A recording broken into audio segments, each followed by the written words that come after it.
সবাইকে আমার ইউটিউব চ্যানেলে স্বাগত। আজকে আলোচনা করব ক্যালকাটা ইউনিভার্সিটি সেমিস্টার 4-এ তোমাদের অনেকেরই কম্পালসারি বাংলা যেমন রয়েছে, ঠিক একই রকমভাবে অনেকেরই কম্পালসারি ইংলিশ রয়েছে, অর্থাৎ অল্টারনেটিভ ইংলিশ। তোমাদের পেপারটার নাম হলো LCC L21।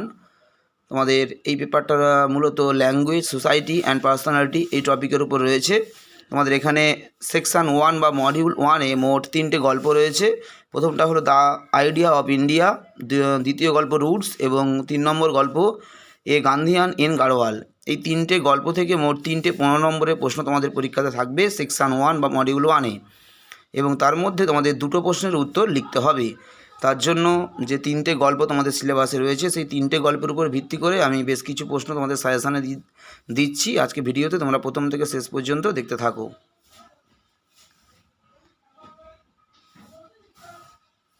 Semester 4-এ alternative English অর্থাৎ তোমাদের LCC L21 যে পেপারটি রয়েছে, প্রথম যে গল্পটা রয়েছে দ্য আইডিয়া অফ ইন্ডিয়া, এখান থেকে তোমাদের মাত্র 2টো প্রশ্ন আমি দিয়েছি। ভালো করে তোমরা প্রশ্নগুলো দেখো।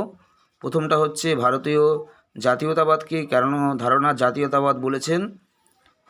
আর একটা প্রশ্ন মানে ওয়ার্ড দিয়ে অনেকগুলো প্রশ্ন লেখা আছে, কারণ প্রশ্নগুলো ঘুরিয়ে আসতে পারে নানা রকমভাবে, তাই তোমাদের কোন প্রশ্নটা কোন সালে এসেছিলো সেগুলোও মেনশান করার পাশাপাশি আমি ওয়ার্ড দিয়ে যে প্রশ্নগুলো আসতে পারে ঘুরিয়ে সেগুলো লিখে দিয়েছি। তোমাদের এই টপিকগুলো পড়ার সময় একটু ভালো করে তোমরা পড়বে। প্রশ্ন পরীক্ষায় এমনভাবে ঘুরিয়ে অনেক সময় আসে, হয়তো উত্তর তোমাদের জানা আছে কিন্তু তার সত্ত্বেও তোমরা প্রশ্ন বুঝতে পারো না বলে উত্তর তোমরা আইডেন্টিফাই করতে পারো না বা লিখতে পারো না।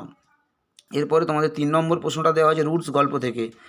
রুটস গল্পের নামকরণটা এবছর খুব ইম্পর্টেন্ট। আর রুটস গল্পে রূপচাঁদজি এবং আম্মার এই দুটো পরিবারের সম্পর্ক, এই দুটো প্রশ্ন খুবই ইম্পর্টেন্ট এবছর তোমাদের পরীক্ষার জন্য।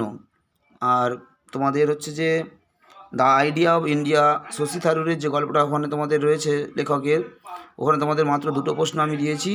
একটা হচ্ছে যে বহুত্ববাদ আর একটা হচ্ছে ভারতীয় জাতীয়তাবাদ। এই 2টো প্রশ্ন ভালো করে দেখবে। আর এখান থেকে নামকরণ, রুটস গল্প থেকে নামকরণ আর 2টো পরিবারের সম্পর্ক। এছাড়া আরেকটা কোশ্চেন তোমাদের এখান থেকে আমি দিয়েছি।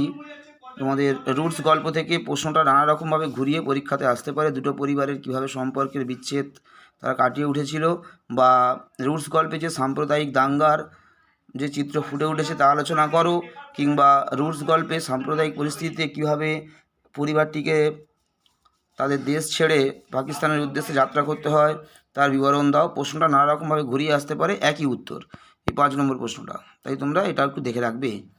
তাই 3টে গল্পের মধ্যে থেকে যে কোনো 2টো গল্প ভালো করে পড়লেই তোমরা কোশ্চেন কমন পেয়ে যাবে। যারা পড়তে পারবে তারা 3টে গল্প পড়বে। এরপরে তোমাদের যে 3 নম্বর গল্পটা রয়েছে এই গান্ধীয়ান ইন গাড়োয়াল, এখান থেকে তোমাদের আমি 3টে প্রশ্ন দিয়েছি, ভালো করে একটু প্র্যাকটিস করবে। সর্বদয় আন্দোলনের কীভাবে প্রভাব পড়েছিল চণ্ডীপ্রসাদ ভাটের উপরে, এবং পরেরটা চণ্ডীপ্রসাদ ভাটকে গান্ধীবাদী নেতা কেন বলা হয়, বা তার গান্ধীবাদী নেতার কোন কোন ভূমিকা তিনি পালন করেছেন। এবং 3 নম্বর প্রশ্নটা দশৌলি গ্রাম স্বরাজ সংঘের কার্যকলাপ আলোচনা করো। এছাড়া এখান থেকে তোমরা চিপকো আন্দোলনের যে বিবরণ রয়েছে সেটাও তোমরা একটু প্র্যাকটিস করতে পারো। এই প্রশ্নগুলো তোমরা ভালো করে এখান থেকে প্র্যাকটিস করো।